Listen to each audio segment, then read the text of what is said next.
guys, it's Sarah, and today we're going to talk about all the books that I read in the month of October. October was interesting. I felt like I didn't read a ton, but I ended up reading 9 books. But a lot of these are chunky. I read some big books this month. So I think just because it took me a little bit longer to get through some of them, maybe it just didn't feel like I was reading a lot, but I really was. So it was pretty good. All right, we will start with the biggest one, and that is Empire of the Vampire by J. Kristoff. This was my most anticipated book of the entire year, and this book delivered. I have an entire reading vlog for this book, so I will link that down below. But very briefly, J. Kristoff, adult vampire book, bloody, brutal. We follow our main character, Gabriel, who is a silver saint. He is basically raised up to be able to combat vampires. And there's very specific things that make you a silver saint. You can't just be one. You have to have a special trait born within you in order to be a silver saint. So we follow that storyline. We follow him falling in love with Astrid, who is one of my favorite characters. I loved her. And Gabriel goes through some things. So this book is basically set up where he is telling his life story to somebody. So everything's already happened.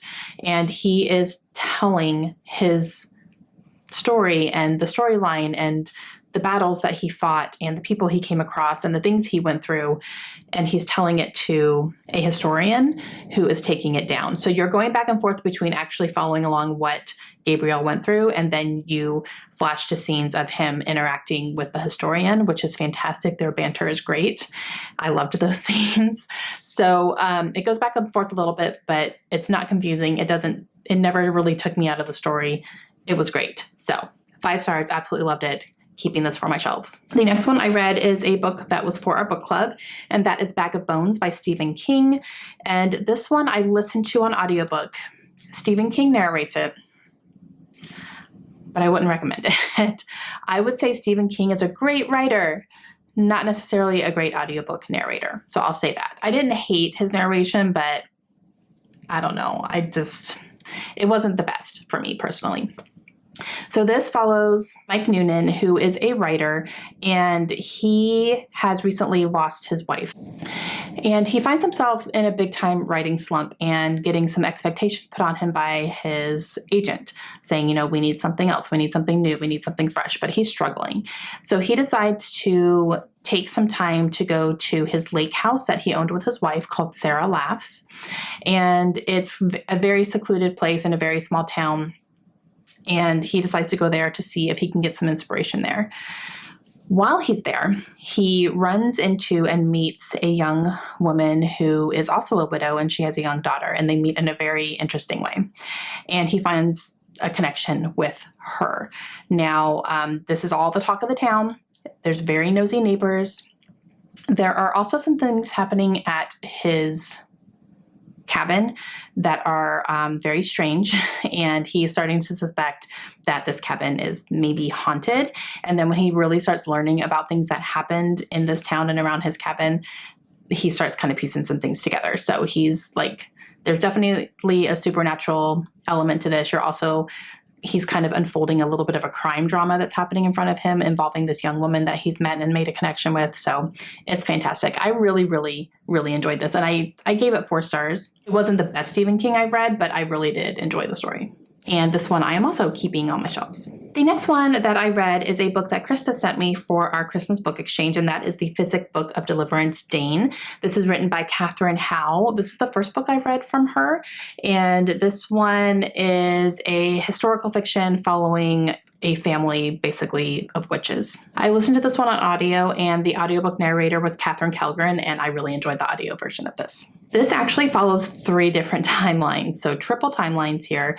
The first one is in the 1600s, where we are following Deliverance Dane, who is kind of the original person in this ancestry of this family, and she is accused of being a witch and practicing witchcraft, and she writes this book of, I want to say spells, but it's more like concoctions, if you will. She writes this book for her family and is asking people to keep it hidden. We also follow some members of Deliverance's family in the 1700s who are trying to keep this book hidden for her. So it's something that's being passed down, and they are still in the process of trying to keep this book hidden. And then we follow a timeline in 1991 where the ancestors of Deliverance's family are searching for this book. They discover that it's something and they are searching for it. We're following our main character who is learning some things that are happening around her, maybe might not be by accident, and then she learns about Deliverance staying in the book, and she goes on a mission to try to find it. So I will say, I thought this book was interesting. I didn't love that there were 3 timelines. I wish it had just been 2, because the 2 past timelines are so close together that I got a little bit confused on which one we were in. I was like, okay, wait, are we in the 1600s? Is Deliverance still alive, or is she gone? So that confused me a little bit. I wish it had just been 1 timeline in the past, 1 timeline in the present, and like that would have been it. I was much more interested in the current timeline than the past timeline. So not that I didn't appreciate the previous timeline, we really did need those, but at the same time, I kind of wish this was maybe all written in just the current 1991 timeline, if you will. There's also a romance in here that I thought was adorable. I really did like that. But overall, I mean, I kind of finished this book feeling like it was fine. It wasn't mind-blowing. It was mildly interesting. So yeah, I gave it 3 stars, but this is one that I'm not going to keep. I'm going to unhaul this one.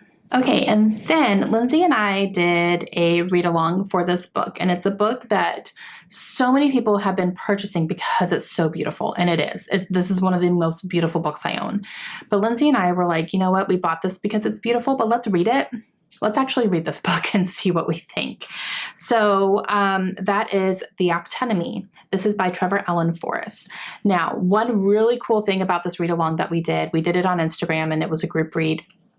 Everybody pretty much seemed to enjoy it. We had a couple people who didn't stick with it for the long haul, but we were able to add somebody from the Actinomy kind of promotion team, if you will. And so they were in the comments with us and like seeing us talk about it and answering some of our questions. And so that was really a cool experience.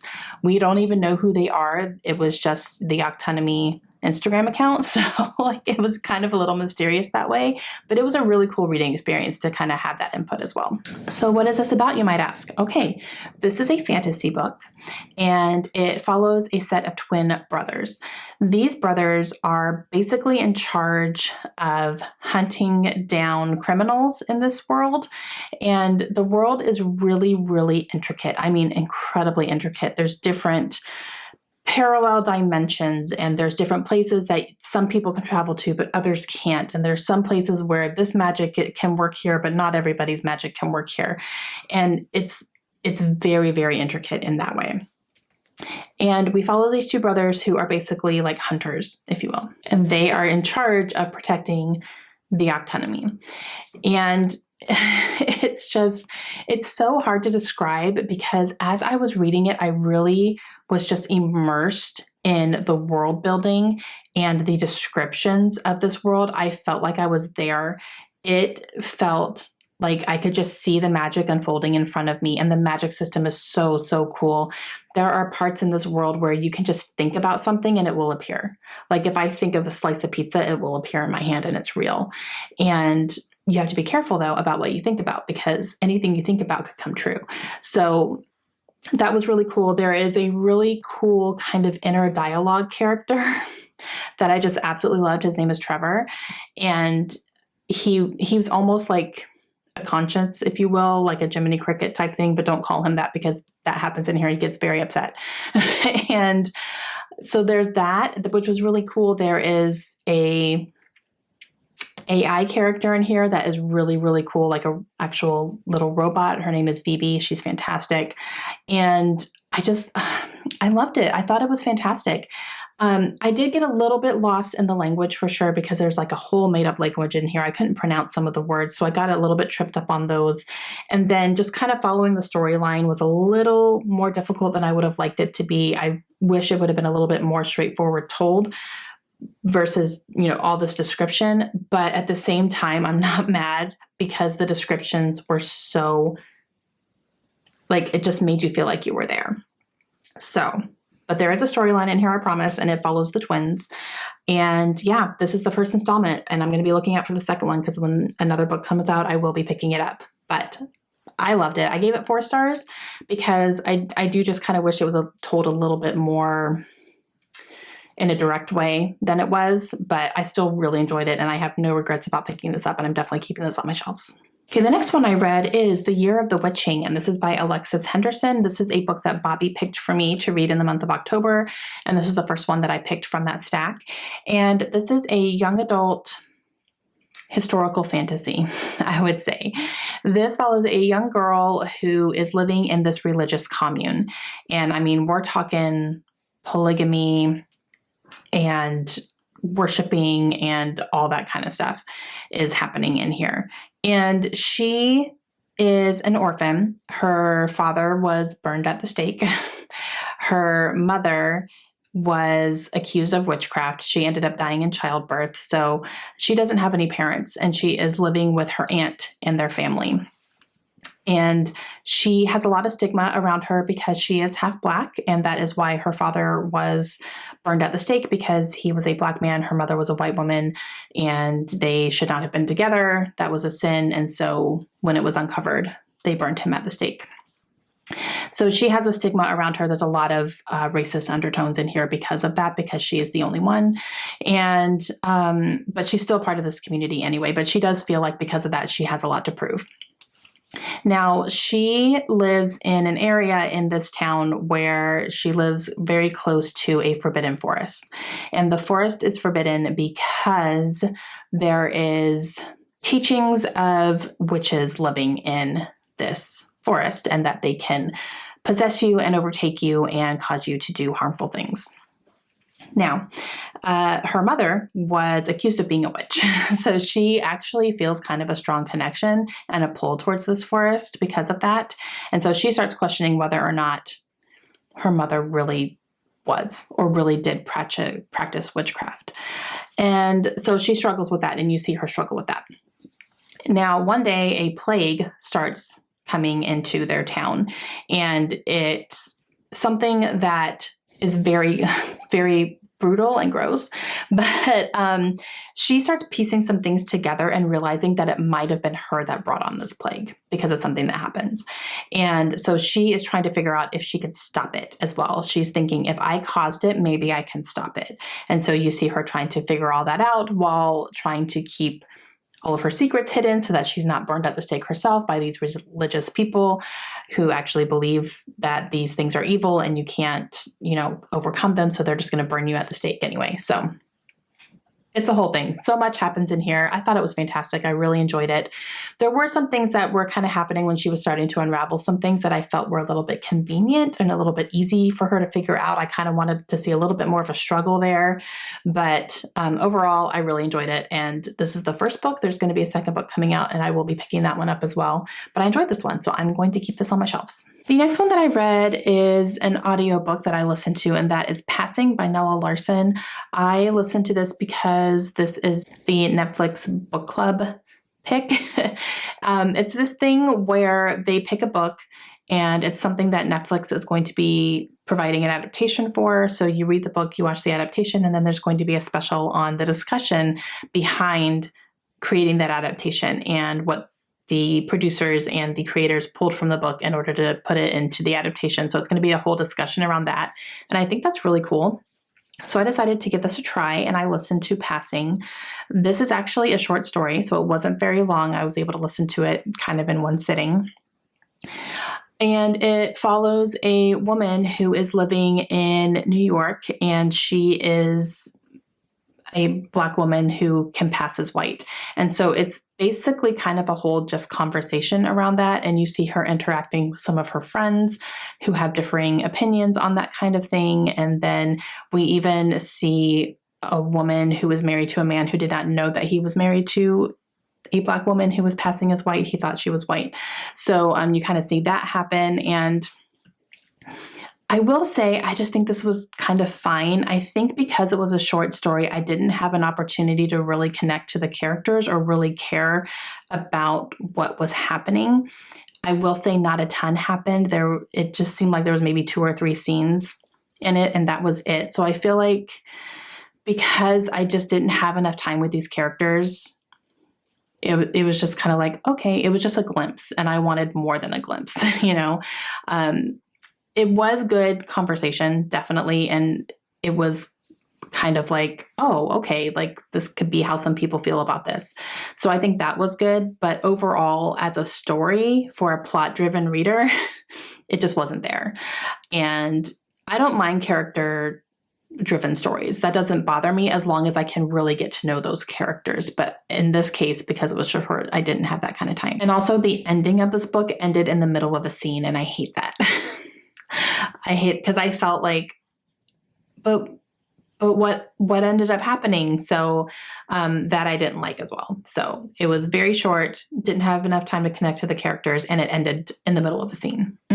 I gave it 3 stars, but I do plan to watch the adaptation for sure, and I will watch that special when it airs on Netflix as well. I actually listened to this one on audio, and the audiobook narrator was Robin Miles, and I thought she did a great job. And the next one I have is Lock Every Door by Riley Sager. I'm not going to give you my star rating on this yet because it was a 5-star prediction for me.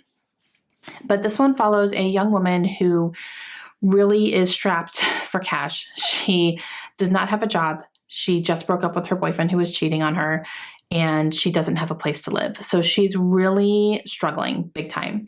So she ends up finding an article or a job listing, if you will, in Craigslist where they need an apartment sitter.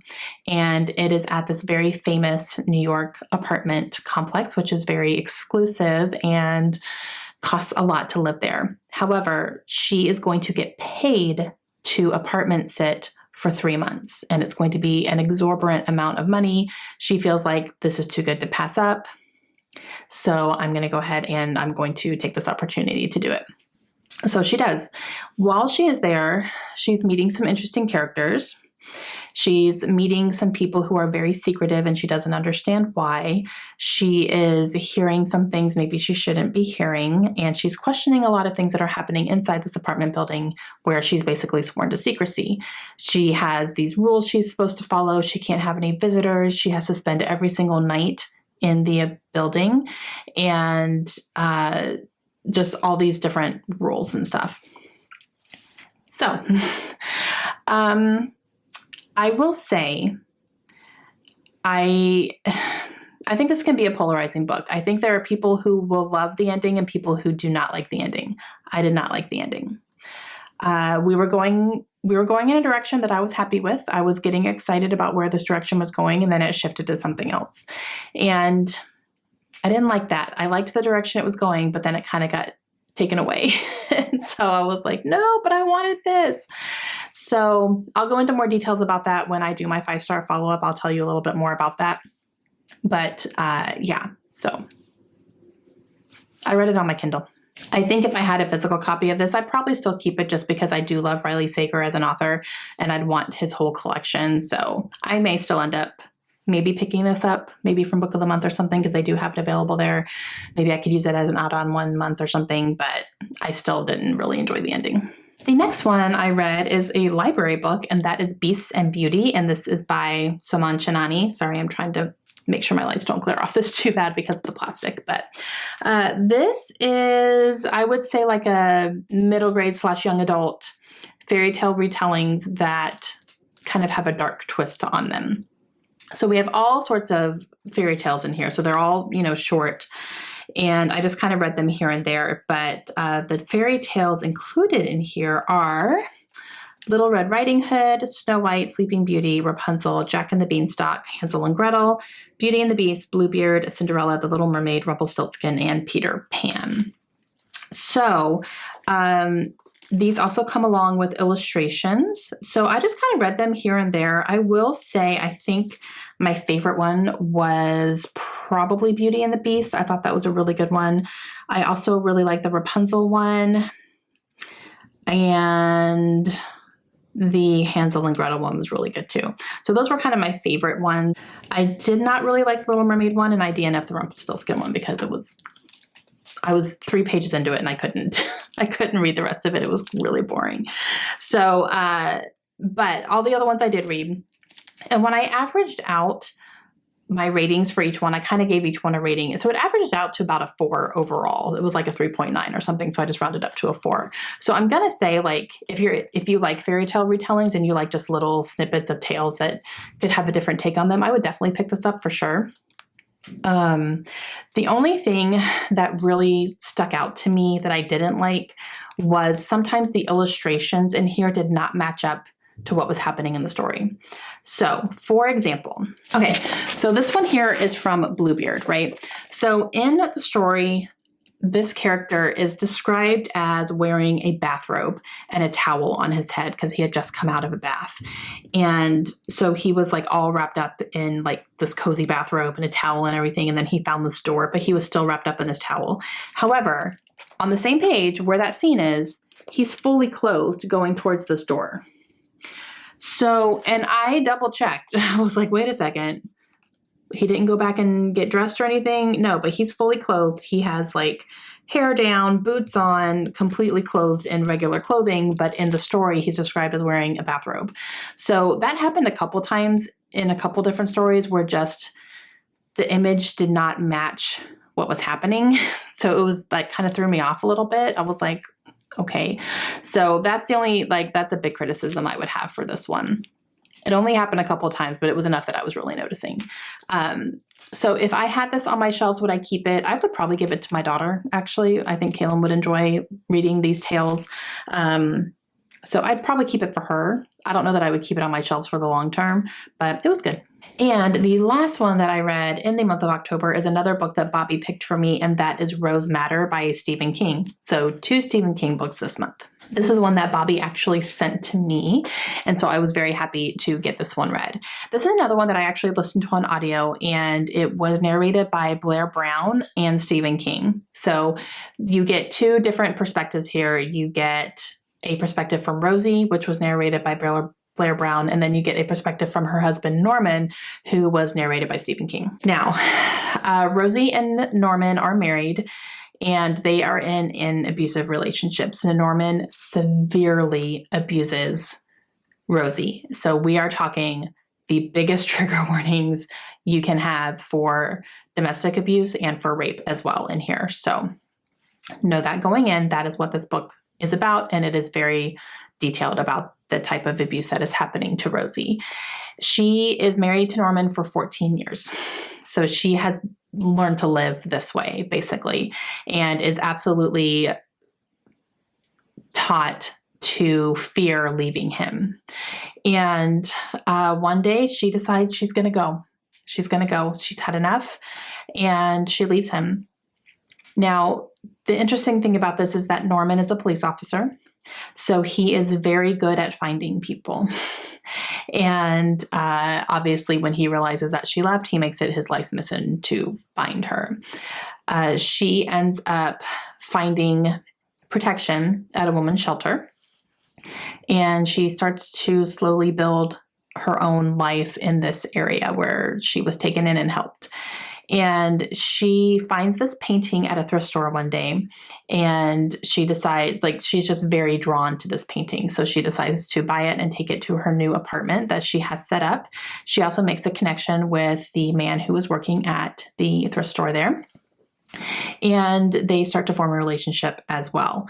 And you see Rosie really trying to start over. Now, you're also going back and forth between her perspective and Norman's perspective. So you see Norman also trying to find her and things that he's doing to find her and the people he's encountering and the people he's messing up along the way in order to find her. Basically, anyone who helped her get away, he's taking them out. And you're inside his head. And I will say that is a very, very disturbing place to be. He is one of the most disturbing characters I've ever read. I would say, aside from Patrick Bateman from American Psycho, he's up there.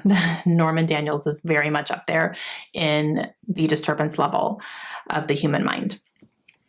And so you start to see everything come to a head. The painting plays a big part in this as well. That's kind of where some of the surreal things start happening, which Stephen King is known for in a lot of his books.